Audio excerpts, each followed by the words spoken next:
नमस्कार, नवीन योग में आपका स्वागत है। हम अष्टांग योग पर चर्चा कर रहे थे, महर्षि पतंजलि कृत अष्टांग योग। इस वीडियो से पहले हमने यम और नियम के फलों की चर्चा कर चुके हैं। आसन के बारे में हम चर्चा कर चुके हैं। आज हम प्राणायाम की तरफ आगे बढ़ते हैं कि योग दर्शन में प्राणायाम किसे कहते हैं और महर्षि पतंजलि ने किस प्रकार के आगे प्राणायाम को लेकर के सूत्र बताए हैं, प्राणायाम क्या है और प्राणायाम के प्रकार क्या हैं। चलिए आगे चलते हैं। चलिए बात करते हैं प्राणायाम की। साधन पाद में इसकी चर्चा की गई है और 49वां सूत्र है, तस्मिन् सति श्वास प्रश्वास योर गति विच्छेदः प्राणायाम। अर्थात तस्मिन् का अर्थ हुआ, इससे पहले हम आसन के बारे में जान चुके हैं, आसन का अभ्यास कर चुके हैं और जब आसन सिद्ध हो जाता है तब प्राणायाम किस प्रकार घटित होता है। तो आसन की सिद्धि हो जाने पर श्वास और प्रश्वास की गति को यथाशक्ति स्थिर करना, रोक देना ही प्राणायाम कहलाता है। बाहर की वायु को अंदर ले लेना श्वास होती है, अंदर की वायु को बाहर निकालना प्रश्वास कहलाता है। इन दोनों की गति को यथाशक्ति रोक देना ही प्राणायाम कहलाता है। अगले सूत्र पर चलते हैं कि जो ये प्राणायाम है ये कितने प्रकार का है। तो इस सूत्र में 3 प्रकार के प्राणायाम की चर्चा की गई है कि बाह्य अभ्यंतर स्तंभ वृत्तिर देश काल संख्या भी परिदृष्टो दीर्घ सूक्ष्म। बाह्य वृत्ति का मतलब होता है कि प्राण को बाहर निकालकर बाहर ही रोकना। आभ्यंतर वृत्ति का अर्थ होता है कि प्राण को अंदर लेकर अंदर ही रोकना। स्तंभ वृत्ति का अर्थ होता है कि न बाहर निकालना है न अंदर लेना है, श्वास जैसी है वैसी ही रोक देना, जहाँ का तहाँ ही रोक देना। अब देश का अर्थ होता है कि जितने स्थान पर प्राण की क्रिया होती है, और काल अर्थात जितने समय तक प्राण अंदर बाहर या जहाँ का तहाँ रुका हुआ है उसे काल कहते हैं। संख्या अर्थात एक प्राणायाम के नियत काल में जितने श्वास प्रश्वास हों उसकी गणना करना और कितने प्राणायाम किए उसकी संख्या को जानना ही संख्या कहलाता है। परिदृष्ट का अर्थ होता है कि देखा जाने वाला, और दीर्घ सूक्ष्म हुआ लंबा और हल्का।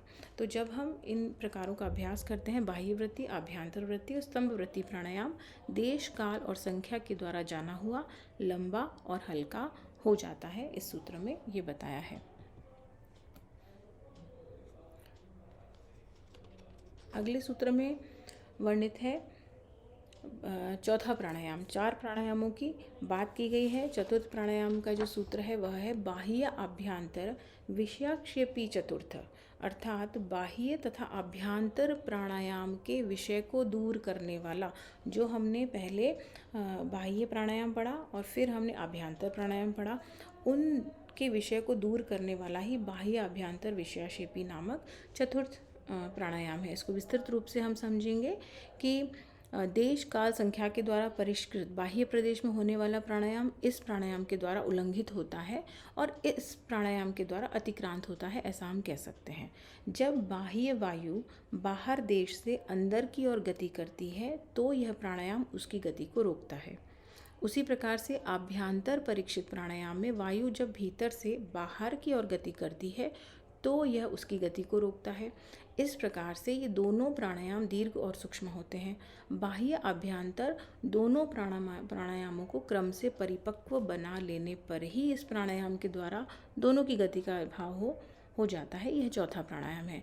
जब तक वो जो पिछले 3 प्राणायाम हमने पढ़े उनको हम सिद्ध नहीं कर लेते तब तक हमें ये चौथा प्राणायाम को हम सिद्ध नहीं कर सकते। तो इतनी सूक्ष्मता आ जाती है कि जब वो प्राणायाम उसमें हम पारंगत हो जाते हैं तब जा कर के ये चौथा प्राणायाम करने लगते हैं। इसको हम और अच्छे प्रकार से समझने की कोशिश करते हैं और किस प्रकार इसको करना चाहिए इसकी विधि हम आज चर्चा करेंगे कि अच्छे प्रकार से आसन पर बैठकर प्राण को बाहर निकाल देना चाहिए, यथाशक्ति बाहर रोक देना चाहिए। जब प्राण ग्रहण करने की इच्छा हो तो उसको अंदर न लेना किंतु अंदर के प्राण को बाहर निकालना। इसी प्रकार से पुनः ग्रहण करने की इच्छा हो तो बाहर से प्राण को न लेवें, अंदर के शेष प्राण को बाहर निकाल दें। इस प्रकार से 1 बार 2 बार यथाशक्ति करें। इसके बाद धीरे धीरे प्राण को अंदर लें। जब प्राण को छोड़ने की इच्छा हो तब उस प्राण को बाहर न जाने दें किंतु बाहर से प्राण को अंदर ले लें। जब प्राण को पुनः छोड़ने की इच्छा हो तो उसको फिर बाहर नहीं जाने देना है, बाहर से प्राण को अंदर लें। इस प्रकार से 1 बार 2 बार यथाशक्ति आपको करना है। जब घबराहट हो तब धीरे धीरे प्राण को बाहर छोड़ दें। यह बाह्य आभ्यंतर विक्षाशेपी प्राणायाम है। इस प्रकार से दूसरी बार तीसरी बार करना चाहिए। उपासना काल में निर्धारित रूप से किए जाने वाले प्राणायामों के पूर्ण होने पर श्वास प्रश्वास की गति को स्वाभाविक रूप में स्वतंत्र छोड़ देना चाहिए।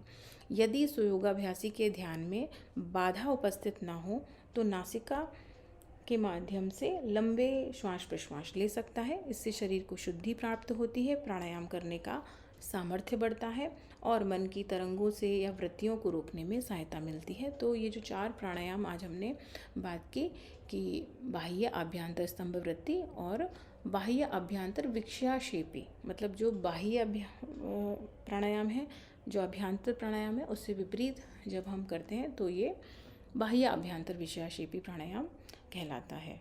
चलिए, आज की वीडियो में हमने जाना प्राणायाम किसे कहते हैं और प्राणायाम के प्रकारों पर आज हमने चर्चा की। अगले वीडियो में हम चर्चा करेंगे कि जब प्राणायाम सिद्ध होने लगता है तो हमें अब अगले पादान पर पहुंच जाते हैं और उससे पहले हमें क्या सिद्धि प्राप्त होती है, इस पर हम ज़रूर चर्चा करेंगे। चलिए, तब तक के लिए धन्यवाद।